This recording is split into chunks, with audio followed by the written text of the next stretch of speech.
고린도전서 11장 17절부터 34절까지 말씀 한 절씩 교독합니다. 제가 먼저 읽습니다. 내가 명하는 이 일에 너희를 칭찬하지 아니하나니 이는 너희의 모임이 유익이 못되고 도리어 해로움이라. 먼저 너희가 교회에 모일 때 너희 중에 분쟁이 있다함을 듣고 어느 정도 믿거니와 너희 중에 파당이 있어야 너희 중에 옳다 인정함을 받은 자들이 나타나게 되리라. 그런즉 너희가 함께 모여서 주의 만찬을 먹을 수 없으니 이는 먹을 때에 각각 자기의 만찬을 먼저 갖다 먹음으로 어떤 사람은 시장하고 어떤 사람은 취함이라.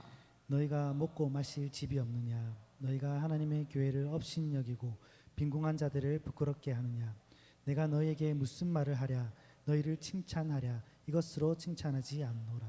내가 너희에게 전한 것은 주께 받은 것이니 곧 주 예수께서 잡히시던 밤에 떡을 가지사 축사하시고 떼어 이르시되 이것은 너희를 위하는 내 몸이니 이것을 행하여 나를 기념하라 하시고 식후에 또한 그와 같이 잔을 가지시고 이르시되 이 잔은 내 피로 세운 새 언약이니 이것을 행하여 마실 때마다 나를 기념하라 하셨으니 너희가 이 떡을 먹으며 이 잔을 마실 때마다 주의 죽으심을 그가 오실 때까지 전하는 것이니라.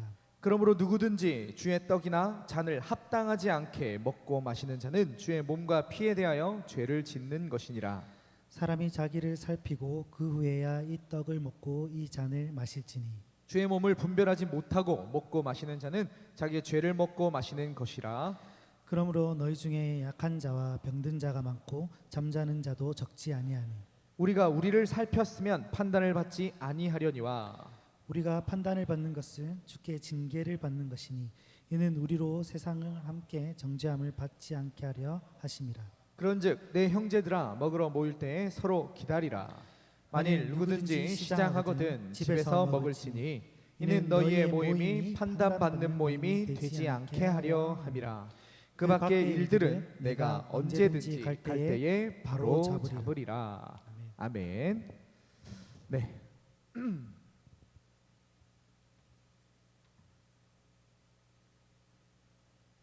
오늘 이 설교의 제목도 그렇고요. 그리고 함께 읽었지만 이 본문도 그렇고 오늘 뭐 얘기할 것 같으십니까? 성찬 얘기하겠죠, 그렇죠? 주의 만찬, 다른 말로 성찬에 대해서 좀 깊이 있게 다뤄보는 시간을 가지려고 합니다. 성찬이 뭡니까? 성찬이 뭐죠? 떡 먹고 조그마한 잔에 주는 음료수 한 잔 마시는 거? 성찬이 뭡니까? 성례, 기독교의 두 가지 성례 중에 하나입니다. 저희는 두 개만 봤는데요. 저기 천주교는 칠성례라고 해가지고 오만땡간 잡다한 거 다 있긴 한데 성경에서 예수님께서 직접 제정하신 거룩한 예식은 두 가지밖에 없습니다. 세례와 성찬이죠. 그러니까 기독교 성례 가운데 한 가지다. 그리고 무엇보다 이 성례, 성찬은 은혜의 방편 중에 하나입니다.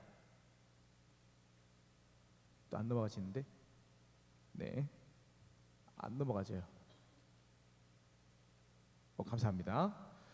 은혜의 방편, 흔히 우리 교단의 신앙 고백인 웨스트민스터 신앙 고백 중 대요리 문답 154문. 이거 안수 집사님들 그 직분자 교육할 때 혹시 대요리 문답 공부하셨을까요?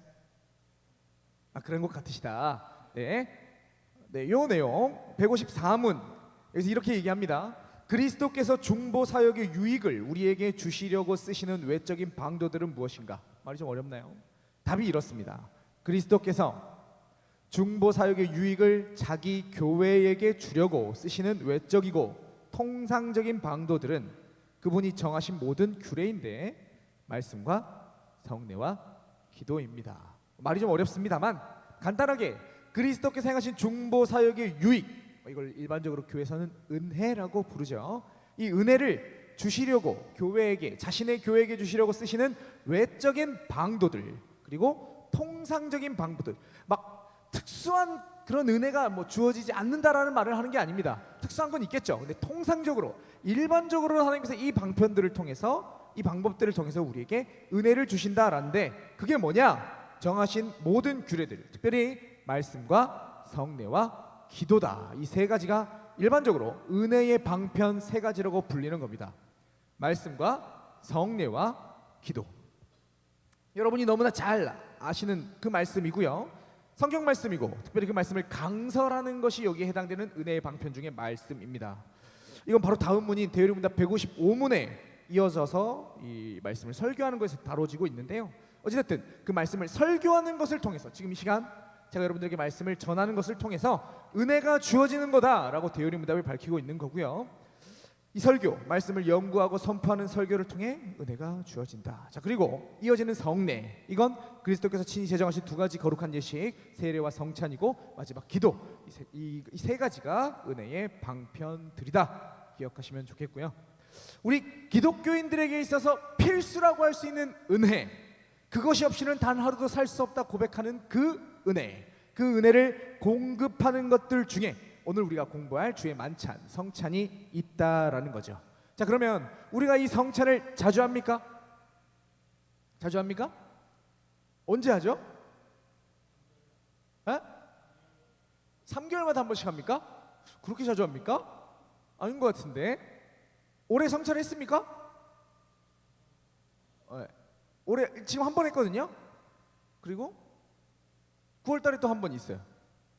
대략 2번 하죠. 일반적으로 교회 형편상 1년에 2번 정도 합니다. 자, 그럼 생각해 보세요. 은혜의 방편인데, 은혜를 받는 방법인데 자주 해야 좋지 않을까요? 그죠? 은혜 받는 방법이래. 근데 왜 1년에 2번만 해? 왜 그럴까요?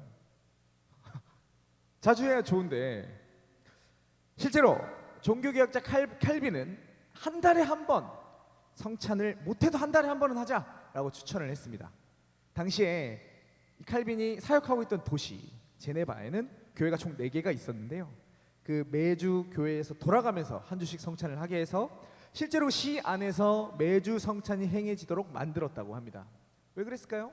그만큼 은혜를 공급해 주는 성찬이 중요하기 때문이죠. 우리 교회에서도 성찬이 행해집니다. 물론 자주 하면 좋겠지만 뭐 여러 상황상 그럴 수가 없으니 할 때 1년에 꼴랑 2번밖에 안 하는데 참석하셔야 되겠죠? 그죠? 진짜 중요하거든요. 자, 그러면 그 성찬이 언제 행해집니까? 주일에? 예배 중이지. 우리 예배 때 합니까? 4부 예배 때 해요? 주일하고 예배 때 합니까? 안 해. 언제 할까요? 공예배 때 합니다. 1부와 2부 예배 때 합니다. 그러니까 청년교구 예배만으로 만족하지 마시고요. 공예배라고 불리는 1부, 2부 예배 때 꼭 참석하시는 여러분이 됐으면 좋겠다. 말씀 드립니다. 은혜 받는 방법이래. 그리고 그때만 한다니까요. 물론 이때 한번 해보려고 나름 노력을 했는데 안 됐어 그게. 이때 이 청년교구 예배 때도 공예배를 올려가지고 1, 2, 3부를 같은 성격으로 해서 성찬을 한번 해보려고 그랬는데 안 됐어요. 엎어졌어요. 안 되니까 하는데 쫓아가서 해야지. 여러분들 성찬 꼭 참석하셔야 돼요. 아시겠죠? 9월달에 있습니다. 성찬 꼭 참석하시기를 바랍니다. 자, 아무튼 성찬이 은혜의 방편이고 자주 할수록 좋다라고 먼저 말씀을 드리고요. 그리고 여러분들 실제 성찬 해보셨죠? 그렇죠? 그러면 질문해 봅니다. 많이들 참석하셨을 텐데 그 성찬을 통해서 여러분들은 어떤 은혜를 경험하셨습니까? 은혜의 방편이래. 은혜를 주는 방법이래. 이 성찬을 통해 여러분들은 무슨 은혜를 받으셨습니까? 생각해봐요. 예? 예수님과 연합 한 몸이 되는 걸 누리셨습니까? 할렐루야. 감사한 일입니다. 오늘날 교회 안에서 성도들에게 성찬이 은혜의 방편입니다 라고 이야기를 하면요, 많이들 의아해합니다. 왜냐? 자기들이 실제로 성찬에 참석했지만 은혜를 받은 적이 없거든요. 무슨 은혜를 경험해? 그냥 하는 거지. 기독교 의식 중에서 하나로 의뢰하는 거지. 뭔 은혜까지 경험하는가? 라고 많이들 얘기를 하죠. 여러분은 어떠신가? 진짜 은혜를 받고 계신가? 성찬 때? 오늘날 많은 사람들이 성찬 안에서 은혜를 경험하지 못하는 이유는 그들이 성찬을 잘 알지 못하기 때문입니다.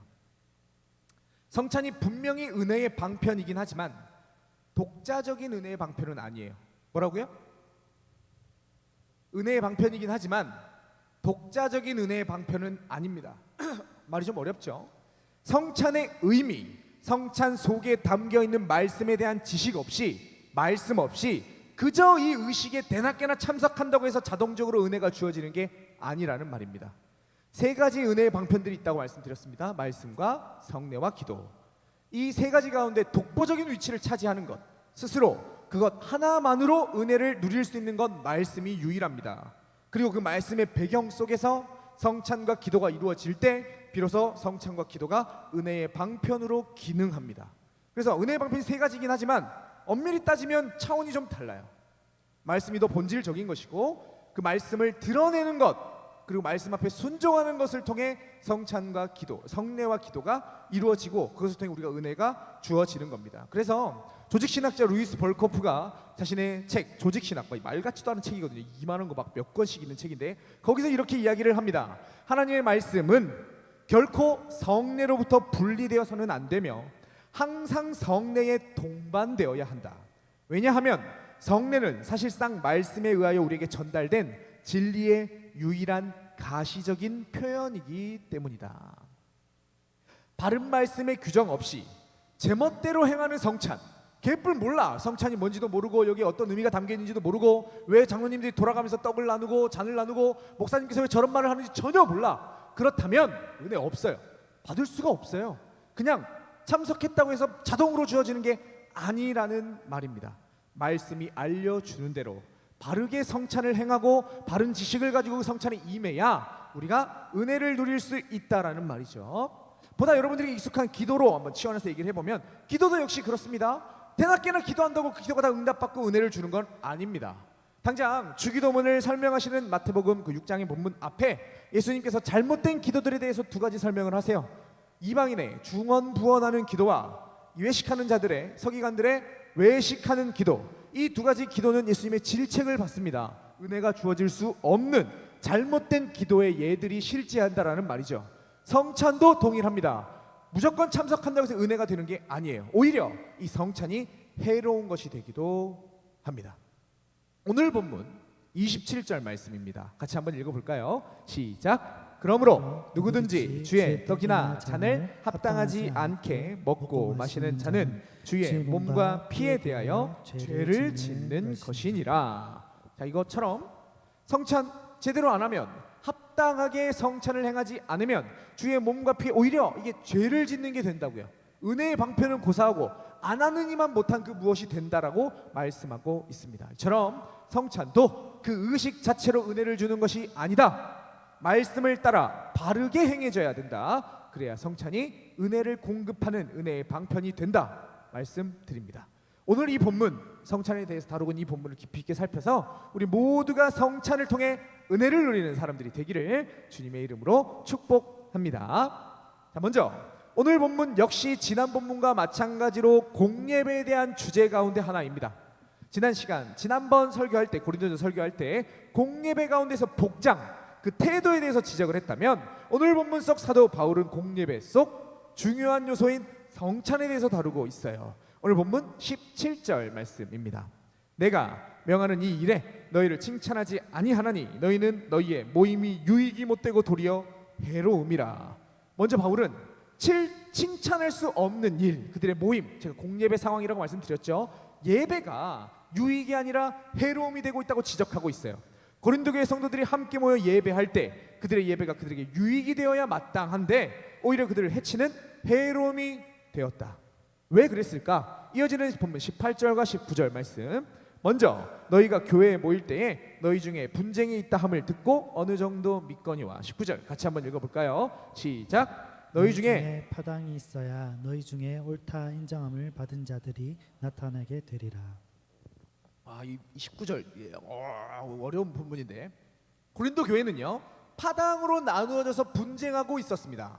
1장에서 확인했듯이 4개 정도 파가 언급돼요. 뭐가 뭐 있을까요? 기억해 보실까요? 네?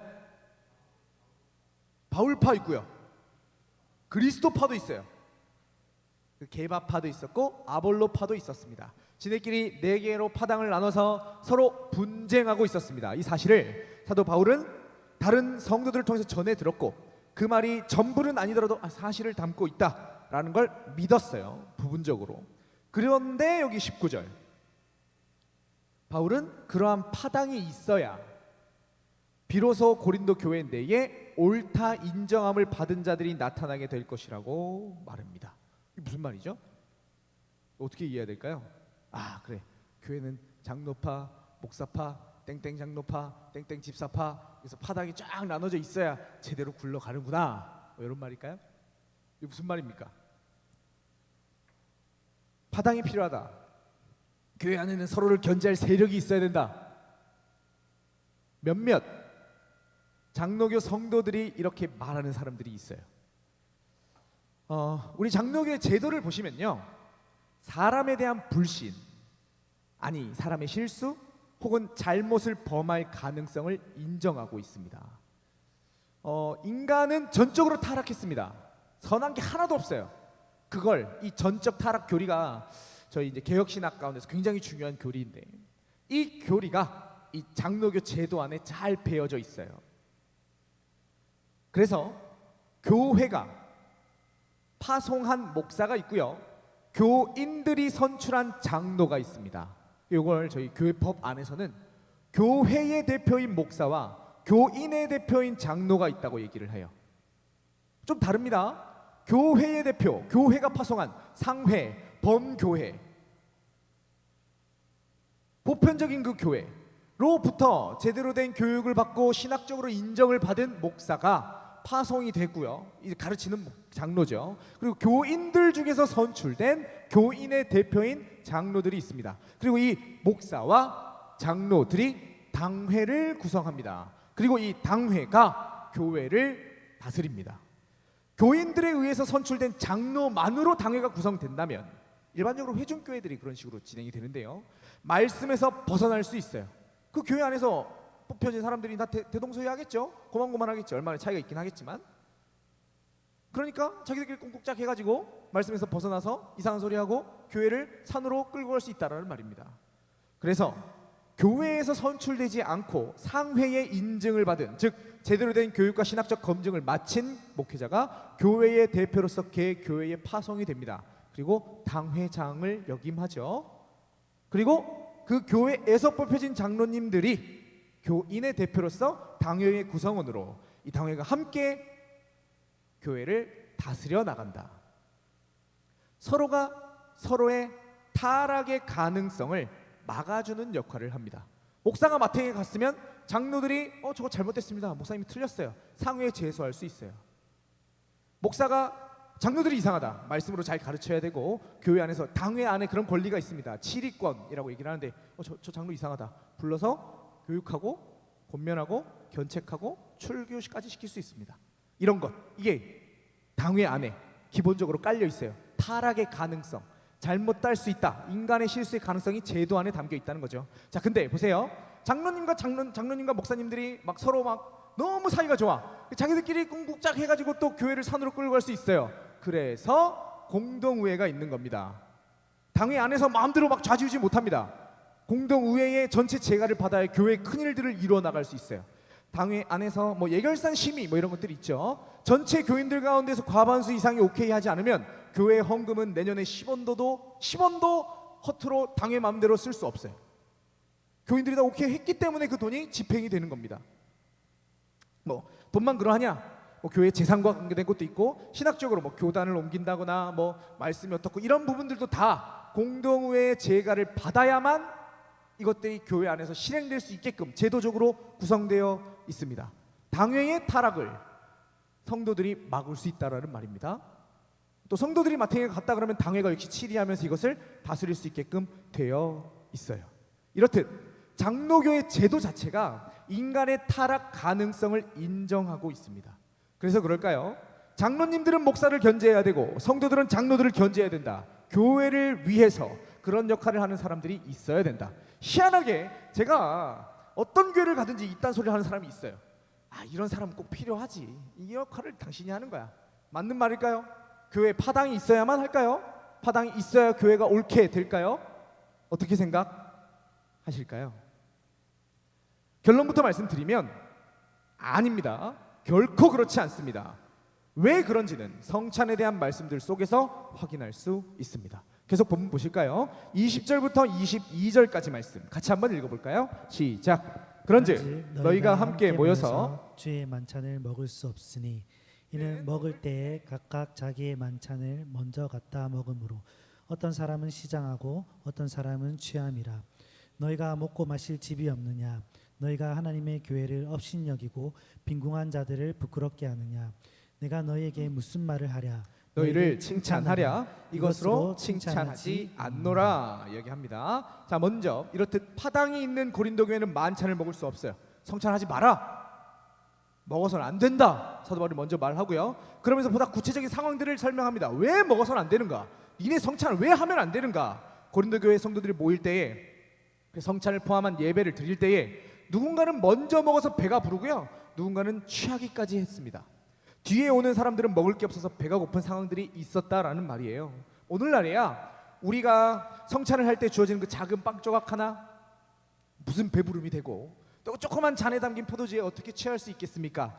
많은 당시에는요 성찬이 오늘날처럼 규정화되지 않았고 애찬 즉 일반적인 식사와 함께 행해졌습니다. 그래서 각기 자기의 만찬 모든 성도들이 자기들의 식사를 가져와서 함께 먹었고 또 부유한 자들은 좀 더 많이 갖고 와서 그것들을 함께 나눴어요. 일반적인 식사와 성찬이 특별한 구별 없이 함께 행해졌다는 말입니다. 그러니 배부를 수도 있고 취할 수도 있었습니다. 자, 그런데 주일에 함께 모여 예배 시에 성찬을 하는데 누군가는 배가 고프고 누군가는 질펀하게 취했다는 말이죠. 이게 무슨 상황이냐? 다시 22절 첫 번째 본문 보시면요. 너희가 먹고 마실 집이 없느냐 묻습니다. 자, 여기서 희한하네. 중고등부 때도 이거 물었는데 집 있는 분 손 들어 보실래요? 내 지금 살고 있는 이 집 내 집이다. 아, 이제 대출 끼고 하긴 했지만 은행 거 아니라 은행하고 같이 있긴 한데 어쨌든 내 집이다. 내 명의 집이 있다. 손 들어 보십시오. 없네. 자, 오늘날에도 집을 갖기가 이렇게 어려운데 이때 당시는 더더욱 그랬어요. 소수의 부유한 자들만이 집을 소유했습니다. 그런 이들은 넉넉하게 음식을 챙겨왔겠죠. 가난한 자들은 겨우 자신이 먹을 수 있는 음식들만 챙겨오거나 아니면 빈손으로 왔을 겁니다. 심지어 그렇게 가난한 자들은 자신의 생계를 위해서 열심히 일을 했을 거예요. 오늘처럼 막 주 5일째, 주 6일째, 주일에는 쉬고 이런 개념 자체가 없던 시대이니 주일에도 미친 듯이 일하다가 저녁 때야 겨우겨우 교회에 올 수 있었다라는 말이죠. 심지어 노예나 종들과 같은 경우에는 주인들의 식사 시중이 다 끝나고 나서야 자기 밥을 포기하고 교회에 올 수 있었을 겁니다. 그러니 예배 시간, 식사 시간이 한참 지나고 나서야 예배당에 들어올 수 있었다는 거죠. 그러다 보니까 교회 생애지는 모임, 성찬을 포함한 그 예배 모임에 늦게 참석하기 일쑤였겠죠. 자, 그럼 집을 갖고 있는 부유한 자들, 막 음식 싸들고 종들한테 여기 내려놔 이렇게 해가지고 막 덕덕 내려놓고 이렇게 하는 사람들은 어땠을까요? 당연히 빨리 왔겠죠. 일찍 왔습니다. 그리고 그들이 그렇게 가난한 자들, 늦게 오는 자들을 기다리지 않고 뭐 배고프니까 먼저 드시죠 라고 하면서 있는 식사를 먼저 하고 성찬까지 싹 다 해버리고 뒤늦게 가난한 자들이 왔을 때는 다 먹고 남은 부스러기들만 있었다라는 거예요. 그런 모습이 하나님의 교회를 업신여기는 것이다 라고 사도 바울이 질책을 하고 진정한 성찬의 의미에 대해서 23절부터 설명하기 시작합니다. 내가 너희에게 전한 것은 주께 받은 것이니 야 내가 만든 거 아니야 주님이 주신 거야 라고 먼저 신적 기원을 밝히고 곧 주 예수께서 잡히시던 밤에 떡을 가지사 축사하시고 떼어 이르시되 이것은 너희를 위하는 내 몸이니 이것을 행하여 나를 기념하라 하시고 식후에 또한 그와 같이 잔을 가지시고 이르시되 이 잔은 내 피로 세운 새 언약이니 이것을 행하여 마실 때마다 나를 기념하라 하셨으니 이 구절 마태복음 복음서 읽어보신 분들한테는 좀 익숙할 수 있는데요. 최후의 만찬의 때 예수님께서 직접 제정하신 그 성찬의 모습을 반복하고 있는 겁니다. 떡을 드시고 축사하십니다. 하나님께 감사 기도를 하시고요. 떼어서 이것을 너희를 위하는 내 몸이다. 이것을 행하여 나를 기념하라 말씀하시고 이 떡을 돌려서 뜯어서 함께 드십니다.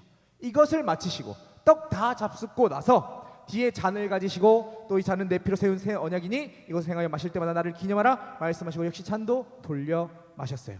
이 성찬, 우리가 일반적으로 행하는 그 성찬, 이걸 정리하면서 사도 바울이 26절에서 이렇게 적용을 합니다. 설명 같이 한번 읽어볼까요? 시작. 너희가 이 떡을 먹으며 이 잔을 마실 때마다 주의 죽으심을 그가 오실 때까지 전하는 것이니라.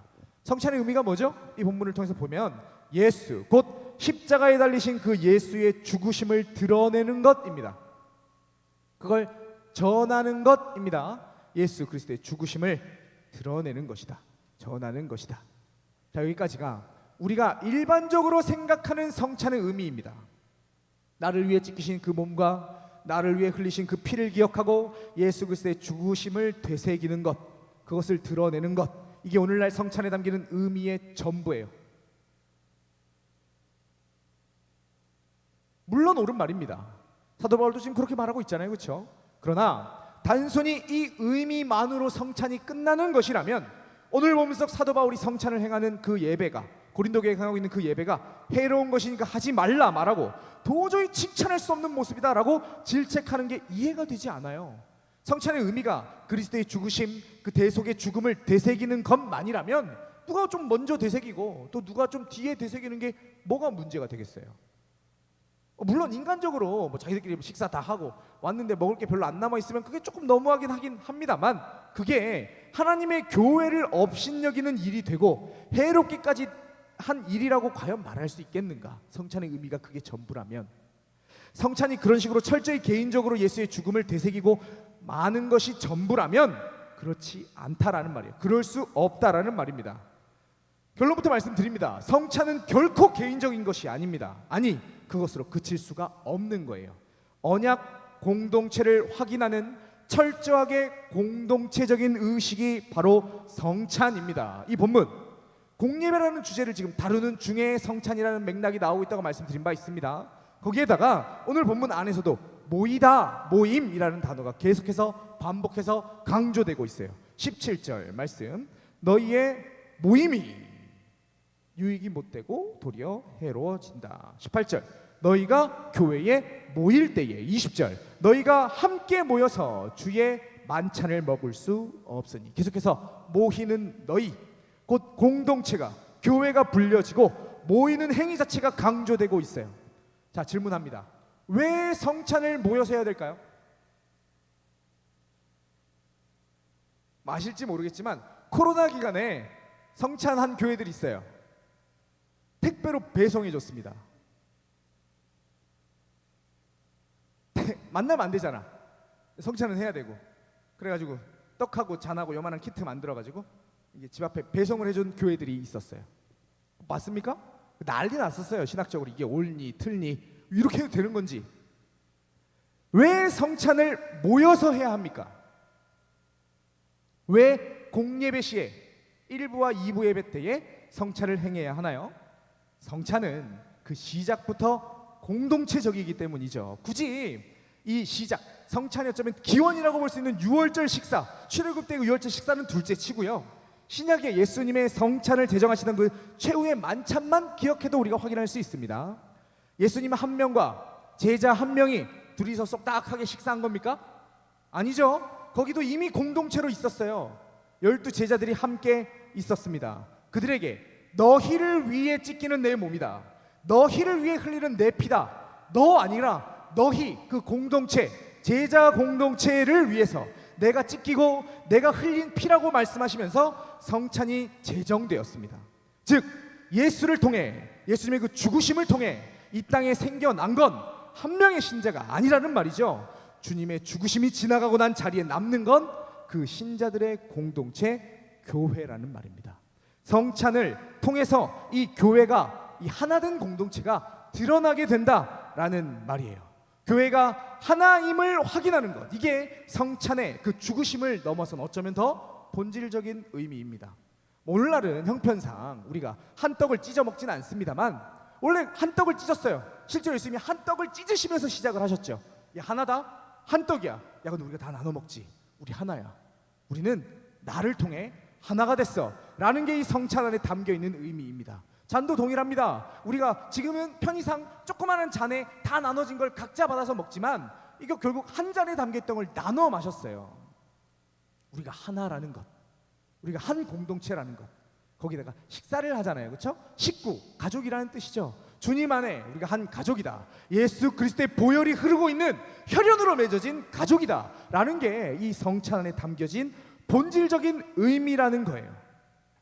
그런데 그런 성찬을 행하면서 너 따로 나 따로 우리 파단끼리 우리끼리 배부르면 땡이지 고프든가 말든가 이게 옳냐라는 말입니다. 이게 가능하냐라는 말이죠. 사도 바울이 그거 틀렸다, 그럴 수 없다, 성찬이라는 건 그런 게 아니다, 하지 마라 차라리 라고 지금 이 고린도전서에서 말을 하고 있는 거예요. 자, 그러면 이러한 성찬의 의미, 주님의 죽으심과 그 죽으심을 통해 이 땅에 탄생하게 된 교회라는 공동체, 한 언약 공동체라는 이 의미를 생각하시면서 오늘 본문 27절부터 34절까지 말씀 한번 천천히 끝까지 한번 합독해 볼게요. 시작. 그러므로 누구든지 주의 떡이나 잔을 합당하지 않게 먹고 마시는 자는 주의 몸과 피에 대하여 죄를 짓는 것이니라. 사람이 자기를 살피고 그 후에야 이 떡을 먹고 이 잔을 마실지니 주의 몸을 분별하지 못하고 먹고 마시는 자는 자기의 죄를 먹고 마시는 것이니라. 그러므로 너희 중에 약한 자와 병든 자가 많고 잠든 자도 적지 아니하니 우리가 우리를 살폈으면 판단을 받지 아니하려니와 우리가 판단을 받는 것은 주께 징계를 받는 것이니 이는 우리로 세상과 함께 정죄함을 받지 않게 하려 하심이라. 그런즉 내 형제들아 먹으러 모일 때에 서로 기다리라. 만일 누구든지 시장하거든 집에서 먹을지니 이는 너희의 모임이 판단받는 모임이 되지 않게 하려 함이라. 그 밖의 일들은 내가 언제든지 갈 때에 바로 잡으리라. 자, 이런 의미, 성찬의 의미를 생각했을 때 고린도 교회 안에 지금 어떤 일들이 벌어지고 있는가? 27절, 주의 떡이나 잔을 합당치 않게 먹고 마신다. 주님의 떡과 잔을, 성찬을 합당하지 않게 먹고 마신다는 게 지금 이 맥락 속에서 뭘 의미하는 걸까요? 내가 막 죄를 짓고 회개하지 않고 성찬을 행한다, 그런 의미일까요? 아니겠죠. 개인의 죄악 정도가 아니라는 말입니다. 교회 공동체를 무시하고 다른 사람과 분쟁하고 저 사람 미워 죽겠으면서 여기 와가지고 바울의 앞선 말처럼 하나님의 교회 그 공동체 하나됨을 업신여기고 자신들만 배부르게 먹는 자들, 다른 사람 전혀 신경 쓰지 않고 그냥 성찬을 의뢰 행하는 그 자들, 그게 잘못됐다라는 걸 얘기하고 있는 표현이죠. 내가 죄를 지어서 내 자신을 돌아보고 그래서 성찬을 행해야 된다, 그런 의미가 아닙니다. 지금 여기서 성찬을 합당치 않게 먹고 마시는 것은 하나됨을 깨뜨리면서 지만 생각하면서 다른 일을 미워하면서 성찬을 행할 수 없다라는 말을 얘기하고 있는 거고요. 실제로 이러한 행위, 교회 공동체 안에서 다른 일을 무시하고 자신들끼리만 행한 성찬은 하나님 앞에서 악한 것이었기 때문에 하나님께서 고린도 교회를 참 사랑하셔서 징계하셨습니다. 그 이유가 어떠하든지 신학적인 이유가 되었든 우리가 1장에서 봤듯이 신학적으로 혹은 자신이 갖고 있는 견해로 리더들의 차이로 바울파, 아볼로파, 게바파, 그리스도파, 아니면 오늘 본문에서 조금 더 드러난 것처럼 신분의 차이, 빈부격차의 차이가 되었든지 간에 어떤 이유가 되었든지 간에 하나님의 하나됨, 이 언약 공동체를 깨뜨리려고 하는 악한 마음을 갖고 있는 상태로 성찬에 참석하는 건 죄악이었고 그 죄에 합당한 징계를 하나님께서 허락하셨다는 말이죠. 주의 몸을 분별하지 못했다. 이 몸이 하나라는 것, 이 공동체가 하나라는 것을 제대로 알지 못하고 자기 죄를 먹고 마셨다. 남을 미워한 상태로 다른 사람과 나눠지는 상태로 성찬을 행했다. 그 교회 안에 어떤 일들이 일어났는가? 약한 자들이, 병든 자들이 많고요. 심지어 자는 자들, 죽임을 당한 자들까지 적지 않았습니다. 와, 하나님께서 고린도 교회를 정말 사랑하셨구나. 지네 마음대로 성찬 행하고 예배가 개판이 되고 있는데 내버려 두시는 게 아니라 징계하셨대요. 야, 정신 차려, 너네 틀렸어, 이거 아니야, 바로 돌아와야 돼 라고 하면서 아픈 자들이 생기게 하시고 몸이 약한 자들이 생기게 하고 심지어 막 죽임을 당하는 자들까지 일어나게끔 해 주셨다라는 거죠. 왜 이렇게까지 하셨을까? 32절, 미리 징계를 받아서 돌이켜서 마지막 날에 하나님께 온전히 하나님의 백성으로 인정받지 못하고 세상과 함께 혹 정죄함을 받을까 싶어서, 그래서 미리 징계를 하셨다라는 말이죠. 그들이 진정한 구원 공동체로 다시 회복되게 하기 위해서 직접 사랑임의 징계를 드셨던 겁니다. 오늘도 바르게 성찬을 행하지 못하면요, 이리저리 나눠지고 저파저파 나눠지고 견제하면서 저 사람 미워 죽겠으면서 웃으면서 성찬 행하면 이 징계가 없을까요? 있을 수 있습니다. 하나님이 우리를 사랑하시니까. 우리 교회도 주님의 교회니까 이 지경 되고 있는 거 우리 주님 못 보신다는 거죠. 징계가 주어지겠죠. 우리 교회 이 청년교구는 어떠할까요? 우리가 진정으로 서로를 사랑하고 있습니까?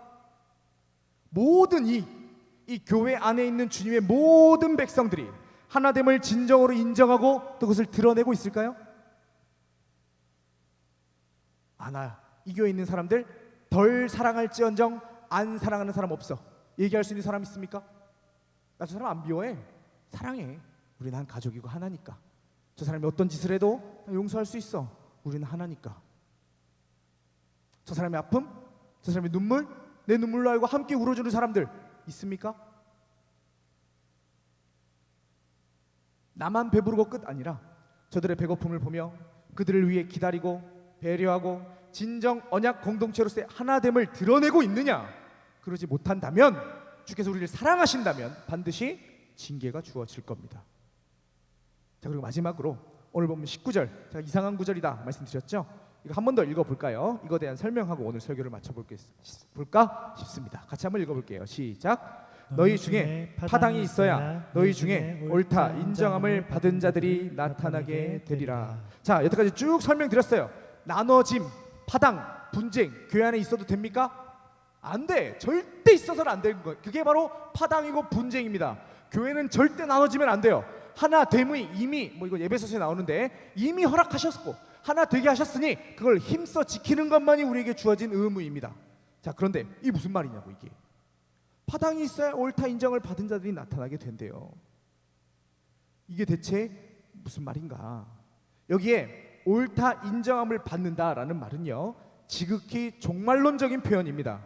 교회를 갈라내고 서로 싸워내고 견제하고 미워하고 용서하지 않고 하나됨을 망가뜨리는 자들, 그들이 하나님의 징계를 받고도 다시 하나됨을 추구하지 않고 끝까지 그 옳지 않음을 드러낸다면 그들이 세상 끝에 옳지 않다, 넌 옳은 자들이 아니다 라고 정죄함을 받게 된다는 거예요.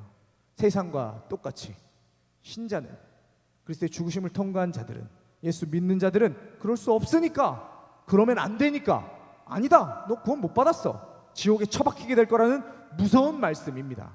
교회 안에 절대적으로 없어야 할 것, 그게 파당이고 분쟁입니다. 서로 결단코 싸우지 마시기 바랍니다.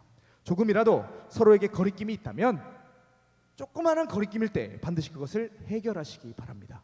그리고 그렇지 않은 상태로 골마지고 썩어져서 갈라진 상태로 성찬에 참여한다면, 함께 예배를 드린다면 그 예배는 그 당사자에게 결코 유익하지 않을 겁니다. 그 공동체를 죽이는 해악이 될 것이고 자기 자신도 하나님의 무서운 징계를 받게 되겠죠. 오늘은 고린도전서 11장 17절부터 34절의 말씀을 통해서 성찬, 주의 만찬에 대해서 살펴보았습니다. 어떠실까요? 성찬, 은혜의 방편이라 꼭 참석해야 하겠지만 또 동시에 그만큼 무섭지 않습니까? 성찬이 하나됨을 드러내면서 동시에 다른 자들, 참된 구원 공동체에 소속되지 못한 자들을 걸러내는 선별장치가 된다고요. 이게 단적으로 딱 보여지는 게 최후의 만찬을 통해 누가 드러났을까요? 가룟 유다가 드러났어요. 가라, 네 할 일 해라. 예수님께서 성찬을 마치시고 가룟 유다를 보내십니다. 가룟 유다가 자신이 그 제자 공동에 속하지 않은 존재라는 게 그 만찬을 통해 드러났다고요. 오늘날의 성찬도 그럴 수 있습니다. 우리가 그렇게 걸려지는 사람들이 되면 안 되겠죠. 징계가 주어질 때 아직 아프지 않았어요? 우리가 아직 병들지 않았어요? 우리가 누가 죽은 사람이 없어요. 너무 감사하죠? 지금 여기 이렇게 말씀해 주고 계시니까. 이 말씀 앞에서 내가 누구를 사랑하지 못하고 있는가, 내가 누구를 용서하지 못하고 있는가, 내가 누구를 내 마음에 품지 못하고 있는가, 내가 이 교회 안에서 어떻게 하나됨을 방해하고 있는가 묵상하고 확인되면 회개해야죠. 지금 여기서 돌이켜야죠. 그래야 됩니다. 그러기 위한 말씀이고, 그렇게 하지 않을 때 주께서 여러분들을 사랑하신다면 반드시 징계하실 것이고, 그 징계의 아픔을 겪고도 돌이키지 않으면, 끊임없이 그 나눠짐을 유지하고 있다면, 그 미워함을 가지고 품고 있다면 그 사람 예수 믿는 사람 아닙니다. 우리가 그렇게 걸려지는 사람들은 아니어야 하겠습니다. 그리스도의 죽으심으로 찬양팀들 등단해 주시고요. 이 땅에 남은 것은 한 명의 신자가 아니라 한 공동체, 교회라는 것을 늘 기억하시면서 반드시 서로를 사랑하고 진정으로 한 가족으로 한 몸으로 서로를 돌아볼 수 있는 우리 주례교회 청년교구가 되기를 이 시간 주님의 이름으로 축복합니다.